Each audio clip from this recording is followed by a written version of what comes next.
And we are back here on the GSMC Sports Podcast. And for the second part of the show, we're going to talk some basketball now. We'll talk about the Cooper Flagg injury, Mikal Bridges and Tom Thibodeau, their meeting, and all the other action in basketball, both in college and in the NBA. So, how about that? Me talking about college basketball. It's the first time, really, but it's a major story because Cooper Flagg is looked at as the upcoming number one overall pick in this upcoming NBA draft.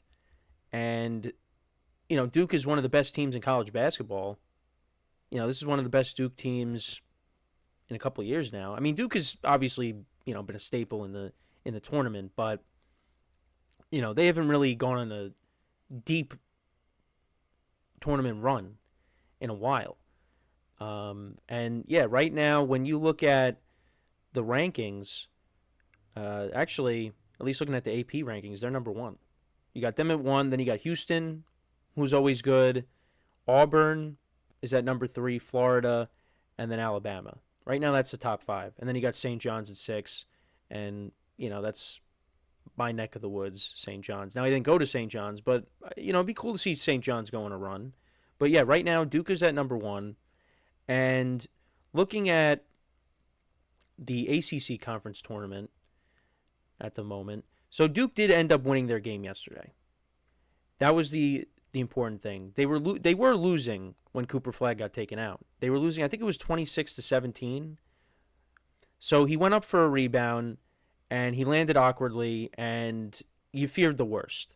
You feared the worst, right? And he was in a wheelchair, but thankfully he came out for the second half to sit on the bench. It doesn't appear like it's significant. There was no fracture, which is good. But it looks like he's probably going to be out for the rest of the ACC conference tournament. And I think that's the right approach. You don't want to rush him back. Now, Duke is not a team that's on the fringe, right? They're not in jeopardy of missing the tournament. If that was the case, then maybe you have a different conversation. And, listening to John Shire after the game, the coach, he didn't seem like he was optimistic of Cooper Flagg playing for the rest of the ACC tournament. And guys did step up. Like I said, when he got taken out, they were losing 29-17 at one point. But they came back. You got key contributions from guys that stepped up, and they were able to get the win 78-70, and that sets up a couple of matchups today. You got Duke against UNC tonight. Now, you want to talk about a team that, could be on the outside looking in, and that's UNC. This is a very important game for UNC. Take advantage of Duke missing Cooper Flagg. And also, the history between those two teams. I mean, come on. And then you also have Clemson and Louisville. Louisville has really bounced back. I remember a couple of years ago, they were really bad, record-wise. But they've turned it around. But yeah, those are the two matchups we got tonight. So we'll see what happens there. But this was probably the best case scenario for Duke when it comes to Cooper Flagg. Now, what's the timetable? Is he going to be back by the time we get to March Madness? Or the March Madness tournament? Or, are they going to miss him, in the first round game? Because if this leaks into March Madness, that's going to be a problem. But if he's just out for, the rest of the ACC tournament, you could live with that. It's March Madness tournament's the grand prize. And if they don't have him for that, well, then Duke's not winning anything this year. Their championship chances are out the window. But if they can get him back, then they'll be in a good spot to try to go on a run. But guys are just going to have to step up. And that's what happened yesterday. So but still, it's a major injury. You don't want to see that happening. Hopefully, he comes back and he's able to play when we get to the dance. But I also wanted to talk about Mikal Bridges and the Tom Thibodeau stuff. So it was interesting. It was reported that Bridges met with Thibodeau, and then Tom Thibodeau comes out and says that there was no meeting. Now, the meeting was over reducing minutes for the starters, having the guys on the bench play more minutes. And listen, I do agree with that. I do think at times you do want to manage your players' minutes a little bit. You want to keep these guys fresh. And Tom Thibodeau's a guy that he pushes his starters. He plays them for a lot of minutes. Guys are playing 40 plus minutes. But I know there's been this debate for the last couple of years on, well, if he keeps doing that, guys are going to get hurt. And I think when guys have gotten hurt, especially in the playoffs last year with the Knicks, guys were getting hurt because some of them tend to get hurt, just in general. Like OG Anunoby is a guy that got hurt. Got hurt this year. And you look at Jalen Brunson. Jalen Brunson got hurt because he landed awkwardly on Austin Reeves' foot. Guys are not getting hurt because they're playing too long. But I do think you don't want guys being fatigued. That's really what it comes down to. You don't want guys being fatigued because then these deeper teams like Boston, like Cleveland, they will take advantage of that. And they're just going to wipe the floor with the Knicks. You want to make sure that the Knicks starting five going into the postseason is fresh. Get these guys off their feet a little bit. Now, some guys are not going to want to get taken out. Like Josh Hart's going to play. Josh Hart would play the whole game. We know that. But it's just management. Doesn't that mean, you cut their minutes in half? I think it's just a little bit of tinkering.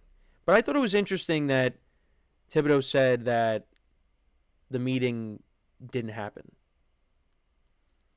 But it was funny. When that report came out, and then Mikal Bridges went out and had a really good game, and he hit that buzzer beater shot against Portland, and there was some debate on it on whether he traveled or not.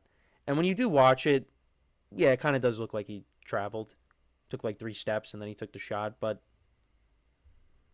hey, if you're a Knicks fan, you don't care. That was a big shot. And Mikal Bridges, he doesn't miss games. He does not miss games. He's played every single game. So it is interesting, this kind of debate that's been had. But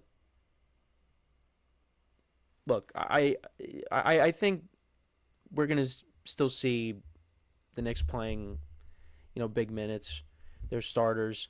But yeah, I mean, you don't want these guys being tired for the playoffs. You just don't want that. So, we'll see if anything else develops from this. But I just thought it was interesting.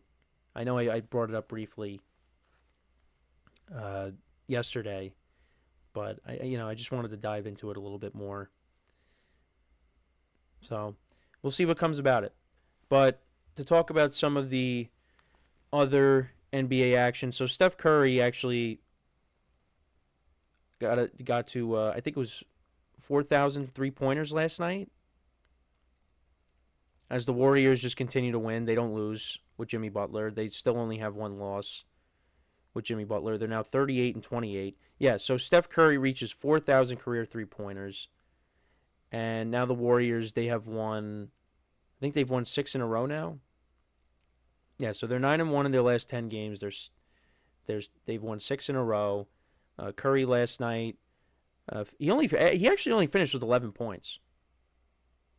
Draymond actually was their leading scorer. Can you believe that? 23 points last night for him, 8 for 14 from the field, 4 for 7 from 3. Jimmy Butler only 6 points. But the Warriors just keep winning. They're now 10 games over 500.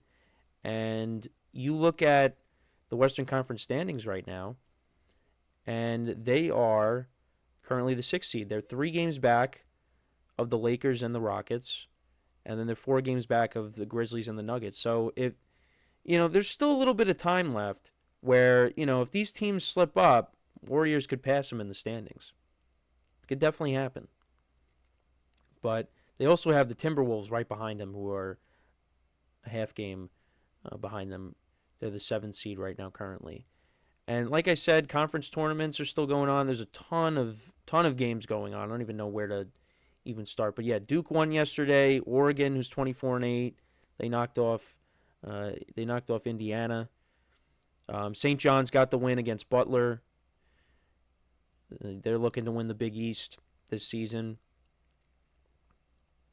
The Big East tournament.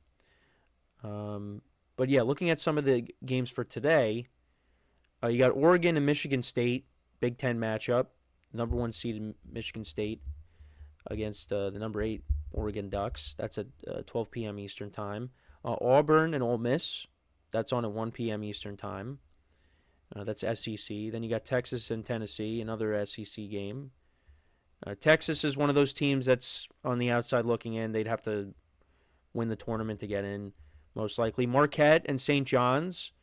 That's a big matchup. I mean, they just played each other last weekend, and, Marquette lost in overtime to St. John's. St. John's hit a buzzer beater against them, so that should be a good game. Duke and UNC is tonight. You got number 4 BYU against Houston. That's a Big 12 tournament. Maryland and the Fighting Illini. You got Florida and Missouri. They're playing each other. Michigan and Purdue. That's on late. UConn and Creighton. There are actually a lot of good games on tonight.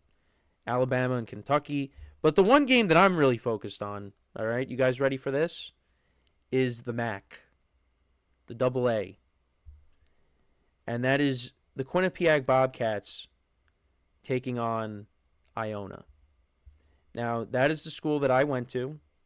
They'll be playing tonight on TV. That's at 6 p.m. Eastern Time. The men's team has never made it to the tournament. Never. Now, they've actually been decent the last couple of years, but they have never made it to the dance. And I would like to see them make it. Now, does that mean they would go on a title run? Absolutely not. Absolutely not. They would get bounced out in the first round immediately. But just to see them in the tournament, I'm all for it. Now, they did win the Frozen Four a couple years ago in hockey, and that's what they're known for. But I want to see them get to the tournament in basketball. And also the women's team as well. The women's team for Quinnipiac is also good this year too. So it's possible I could see two of those teams, or both of those teams, make it to the tournament. Would they win them? No, but just to see them in it, like I said. So, yeah, a lot of good games tonight in college basketball. So we'll pay attention to that, and then when it comes to the NBA action tonight, take a quick look at that. So you got the Cavs playing the Grizzlies tonight. That's a good game. Trying to see what else. Lakers and Nuggets. I mean, there's no LeBron. They did lose to the Bucks last night without LeBron. Luka had a big game, but they ended up losing. So, yeah, a couple of big games there. Mavericks are taking on the Rockets. So, yeah, that's a lot of basketball tonight. So, make sure to pay attention to that.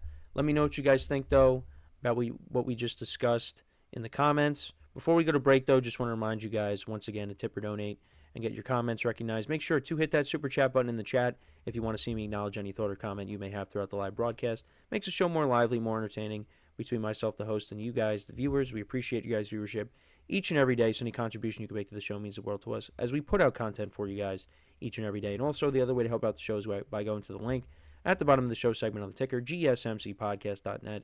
That is GSMCPodcast.net. So when we come back from our next break, we'll talk about Russell Wilson meeting with the Browns, meeting with the Giants. Who should he go to? Who should he sign with?